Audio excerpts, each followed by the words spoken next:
Nze nakugamba e Uganda Kampala yokka nze wennasemba okuwulirako ku statistics simanyi oba kikyali bwe kityo. Ndowooza alimu abantu abakwata mu miliyoni 2. Okitegeera? Kitegeeza bwe tubanga tetuyina venue etuuza abantu 10,000 mu Uganda, omuntu bw'ategeka ekivvulu ne kimusala kiba tekimusaze lwakuba omulala ategese oba eriyo ebirala bivvulu bimeka 2 aba talina bantu beyamatiza njiri ye kubanga baagala ye.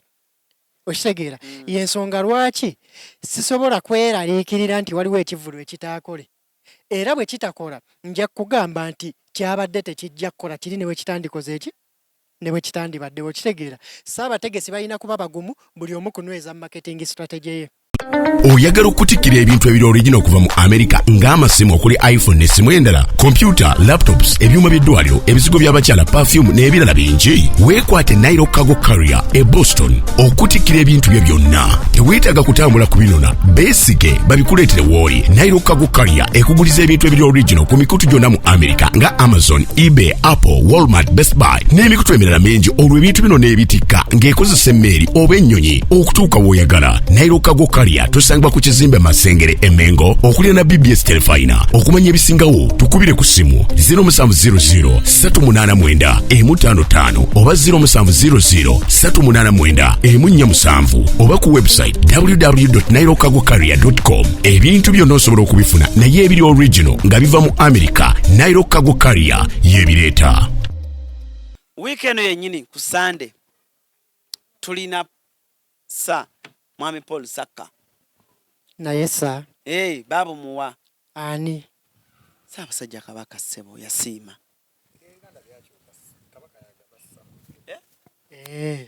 Kyoli ndabye direction gyada kitwala mu kaseera ebya Uganda wanewa omuntu sa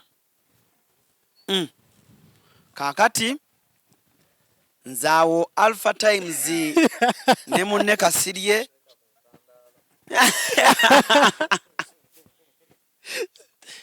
kituufu Kabaka yagaba obwassa Uganda. Obadde oyagala kiwakanamu?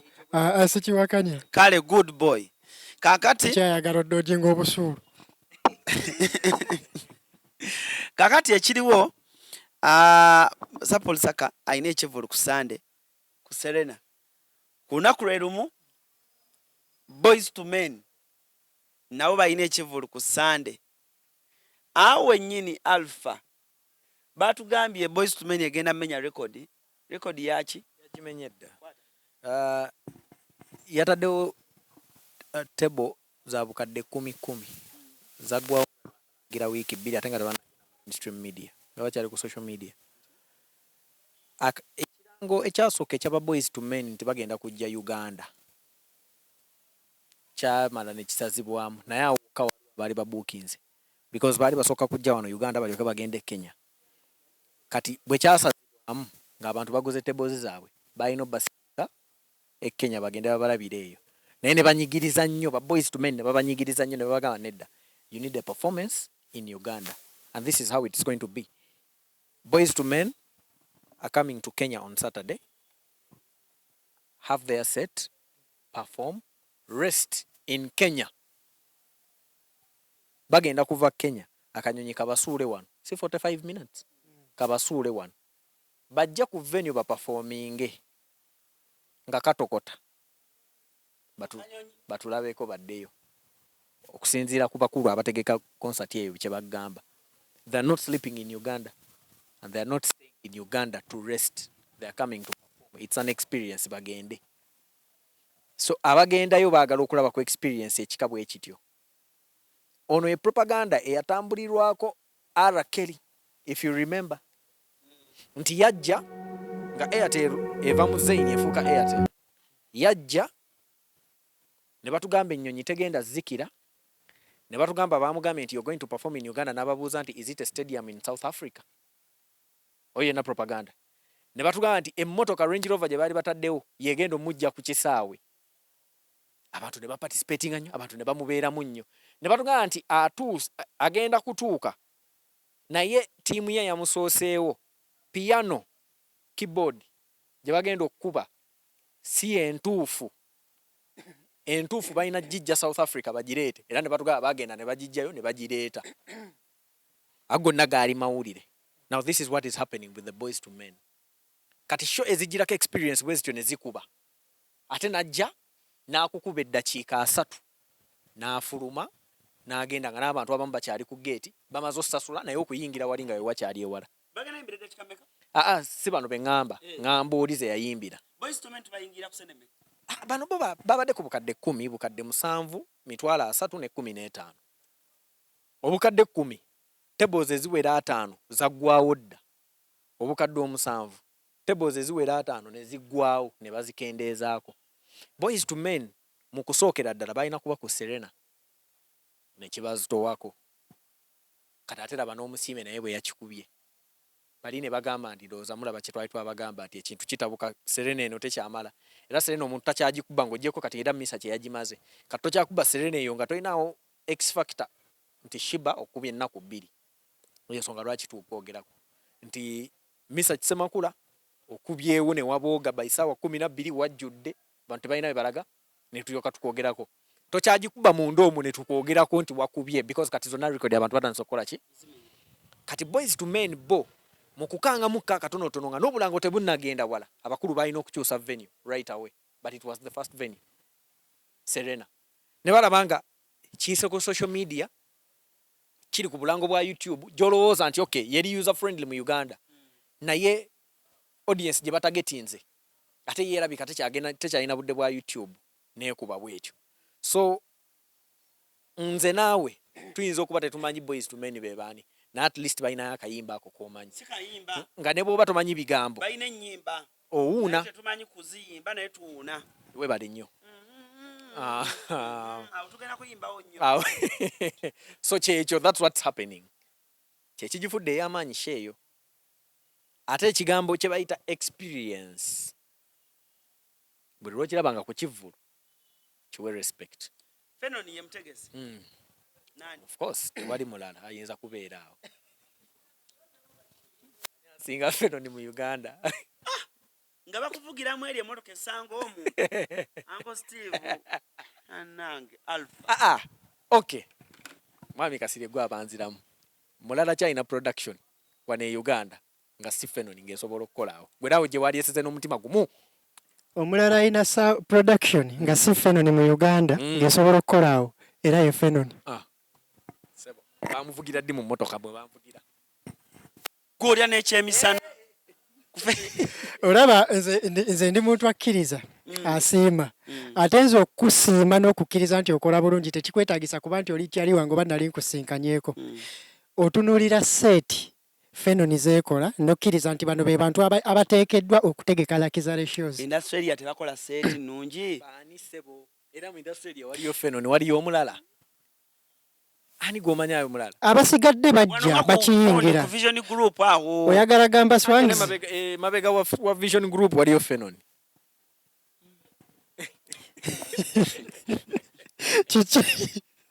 Kizesta kibali bubi. Kale oyagala kusettinga basajja? Baani bo oyagala okwogerako bogamba? Oyagala oyagala okusettinga. Kati ne nkubuulira abaliyo. Vision Group kati etegeka.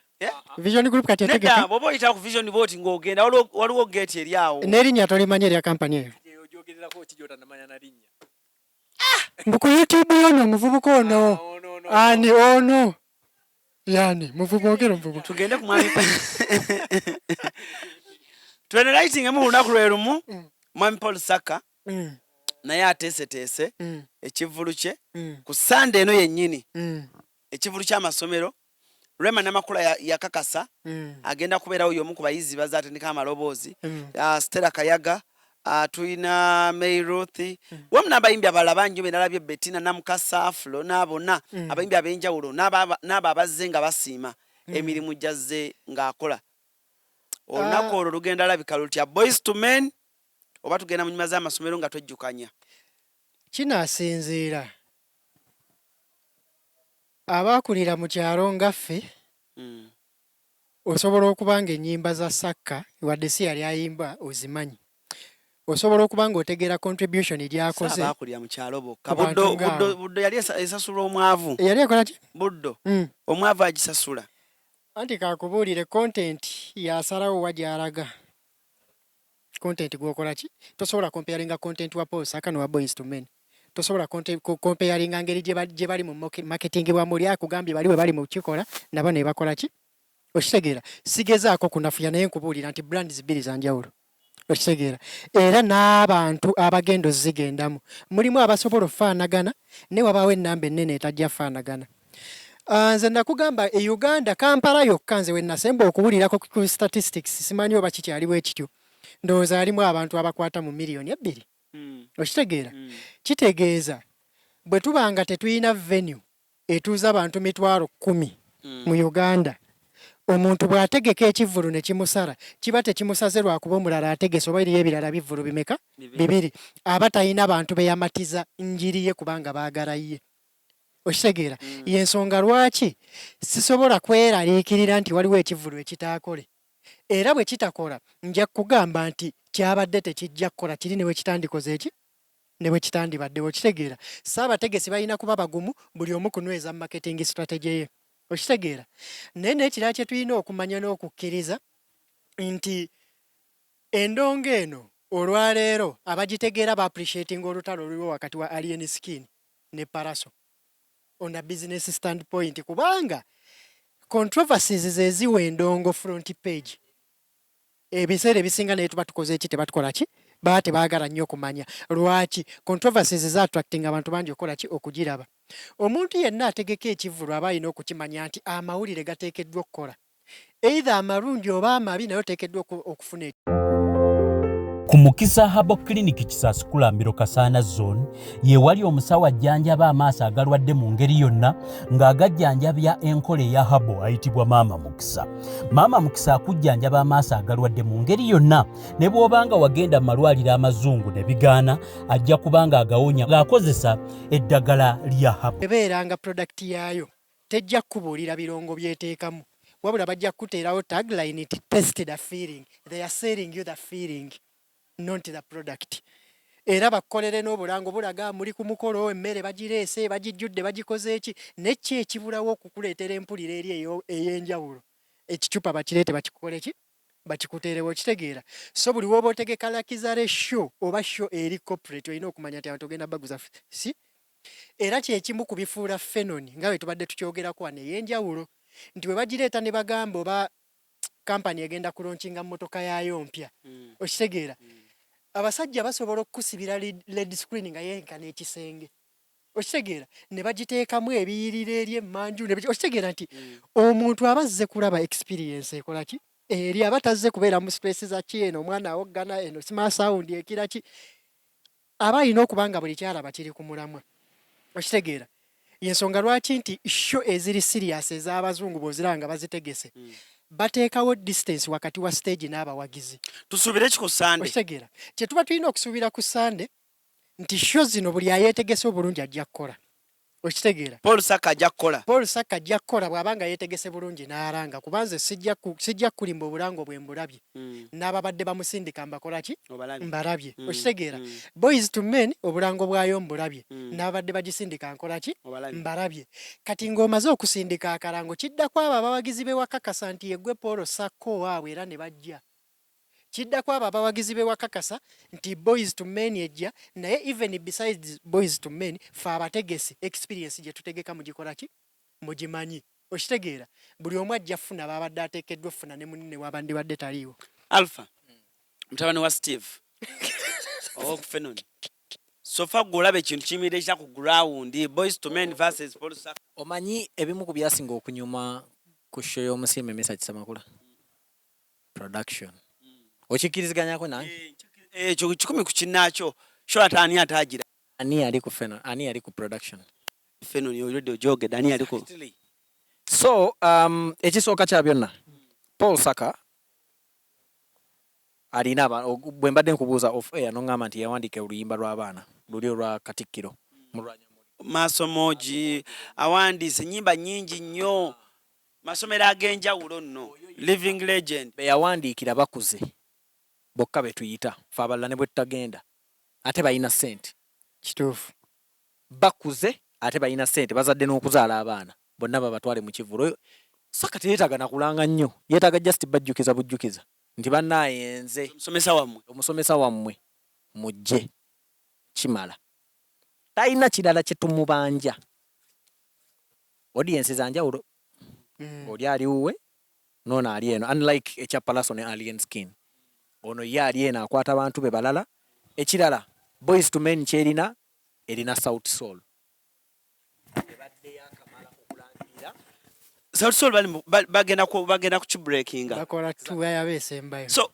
Sauti Sol bajja ne Boys to Men so kati bagase generation zonna Sauti Sol na ejja exactly awo Sheraton yes tunakulabayo nedda Sauti Sol eri ku ya Boys to Men anti ngamba bajja olunaku lumu bombi kati nze ku Sheraton okay okolera abantu nja kuba nkoye nnyo kuba olwokutaano tujja bba tuva mu Freedom City wonna nnyinza obutagenda kuba nja bba nkoye nnyo Boys to Men notagenda ne Sheraton ne sigenda negwe kasita oyina gy'oli n'abifuna ewuwo ne Justin kiriwo ekiyinza okubaamu kansooke nakusaasira kuba simanyi ogenda kwetemamu bibiri ku Sande nguli enseidi iwe simanyi ogenda kwetemamu bibiri ku Sande Alani ne bwe kunaabeera kwambala kantu ka Fenon element obeere mukozi ojja kambala naye olinawo ogenda obba Evelyn ku Fenon nkutumiddeko nnyo kibire ekintu kitamu Evelyn ebintu abikolera ddala bulungi nnyo anko mbadde nsaba Dana school girl wamma mbadde nkusaba ku Sande tubeere njagala onsookewo ku Serena eroddawa ku Serena njagala obeerewo Boys to Men njagala tukomewo Serena yeri Paul Saka then Sheraton kakati bw'obanga ontuma nkutuukire ku Serena gw'ogenda kubaawa nipuliriza bulungi ngambye njagala onsookewo nzija oluvannyuma nkubulire by'onaaba tolabye yes njagala kuba nze nnyinza okulwawo nga kwoza ngatto kibi kyawo we naamalira awo okweteekateekaawo ku Serena Boys to Men wetugenda ate okumalira after party kubanga Sauti Sol bwe naamalirayo ennyimba zaayo mujasanga ennyonyi etokose egenze bajjira mu nnyonyi kale bajja vuga boda muzeyi okuva Kenya bagenda vugawo kapiki bajje bayimbe baddeyo naye gwe okyaki vibe eri etya sofa kiyinza kuba kitya ku Sande kuba era beeriraanye naye ate bano beeriraanye nnyo Sheraton Serena Alpha ayogedde ensonga ekyasinze okuba enkulu gye simanyi oba abaali bategeka ne omukulu Paul Saka bakigenderera nti ne baali balina tracking down abaana abayimbirako mu kwaya ze n'abaaliko mu masomo simanyi oba bakigenderera ne bwakyogedde ate kakikola ki omanyi ebyedda tebyalingayo ebyaki WhatsApp group na biki naye olwaleero WhatsApp group zize ne zigatta abantu abo inawe osobola obbasanga ate n'ekirala amasomero ago agasinga ag'amaanyi gatandise n'okukola liigi ez'omupiira nti basinkana ne basamba okusinziira ku myaka mwe baasomera kitegeeza awe baali balina otandikira simanyi oba bagendawo oba Alpha tipu teyagibawa naye nga ndowooza kyonna ekinaavaamu ku Sande nzikiriza nti bonna buli ayeetegesa bulungi ajja kukola naye omukulu bw'ali baddamu okutegeka highlight nkulu nnyo wow njagala kubanga ate saagala kubanga ate nsukako wano Alpha ebigambo byebisemba abantu njagala tukome wano ku Monday with a brief analysis kuba nkimanyi okolera abantu tukome wano ku Monday ng'olina Alien Skin Monday n'abatawoze ku Alien Skin ogenda ku nze nagambye ejjo mpagira generation yange so oli ku Alien so tukoma wano ku Monday nga mu breaking down what really happened on the airport street then nze mbayo ekyabadde ku Jinja Road wengenda okubeera ku Jinja Road then ku Sunday Alpha n'atubuulira ekinaabeera ku Boys to Girls Boys to Men era naawe otubuulire kuba onanaagira nnyo oyinza obutatuuka wa mwami Saaka sa Rema jana abeera wabuna osia. Ese kutaddeko amaaso. So mwebale kutula bagenda tulabadde. Ngamba leero bino bye twogedde bagenda tulabadde. Batula leero. Kale, Team Pallaso. Gwe sebo. Team Pallaso ki?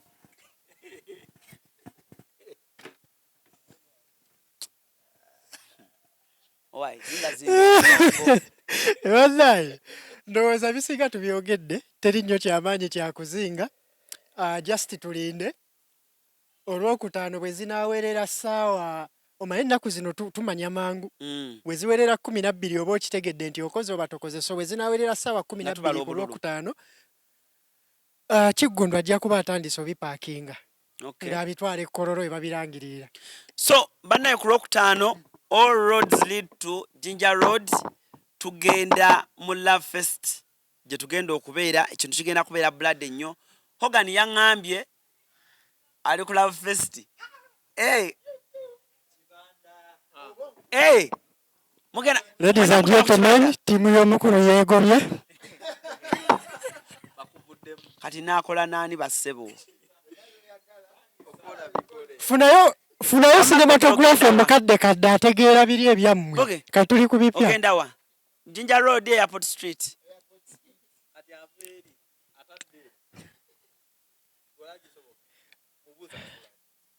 Nebo wonaabeere waira wagenda oba. Team Pallaso. Musibe bulungi mweraba.